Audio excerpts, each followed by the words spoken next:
তিস্তার বিনিময়ে পদ্মা নয়, তিস্তার জায়গায় তিস্তার অংশ অবশ্যই দিতে হবে। এই মানুষ সব কিছু মৃত্যু করতেছে পানির অভাবে। আমি ফিল করেছি এই এলাকাটা যেহেতু সবচেয়ে বঞ্চিত, এই এলাকা নিয়েই কথাও বলতে হবে বেশি, কাজও করতে হবে বেশি। এই জন্য আপনারা দেখেছেন নির্বাচনের আগে কথা দিয়ে গেছিলাম, আমরা যদি নির্বাচিত হয়ে সরকার গঠনের আল্লাহ তাআলার ইচ্ছায় সুযোগ পাই, তাহলে তিস্তা নদীতে প্রথম কুদালটা ফেলে উন্নয়ন এখান থেকে শুরু করবো ইনশাআল্লাহ। আল্লাহর ইচ্ছা এটা হয় নাই, এ নিয়ে আমাদের কোনো আফসোস নাই, কিন্তু হয় নাই বলে কি আমাদের কোনো দায়িত্ব নাই? অবশ্যই আছে।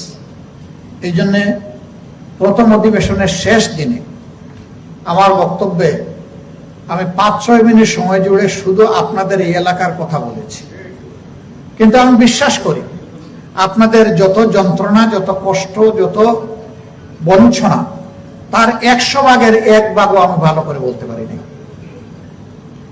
বাকি 99 ভাগও বলতে হবে। আল্লাহ যেন তৌফিক দান করে। এখন বলবেন শুধুই কি বলবেন না কিছু করবেন? আল্লাহ যা সামর্থ্য দিবেন করবো ইনশাআল্লাহ, শুধু বলবো না। সরকার যদি আমাদের এই বলা ন্যায্য কথাগুলা বিবেচনায় নিয়ে এই অঞ্চলের উন্নয়নে মনোযোগী হয়, দায়িত্ব পালন করে, তাহলে সরকারকে আমরা অভিনন্দন জানাবো। কিন্তু সরকার যদি এই অঞ্চলকে বঞ্চিত করে রাখে, মনে রাখতে হবে যে শুধু ইলেকশনের আগে জাগো বাহে বলে ডাক দিলে হবে না। বাহাদেরকে জাগিয়েছেন, তারা জেগে এখন দেখতে চায়, জেগেই আছে, কি করেন এটা এখন দেখতে চায়।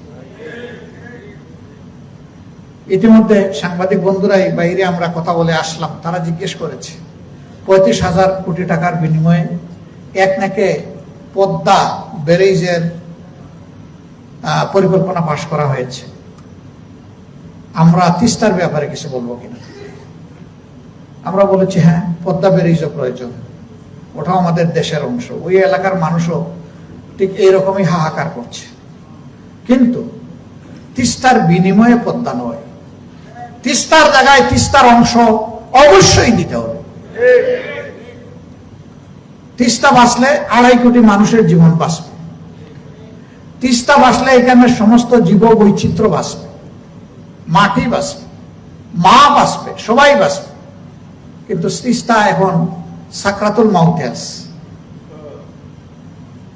মহাপরিকল্পনার কথা শুনতে শুনতে মানুষ এখন ক্লান্ত, এখন আর ওই কথা শুনতে চায় না, এখন বাস্তবায়ন দেখতে চায়।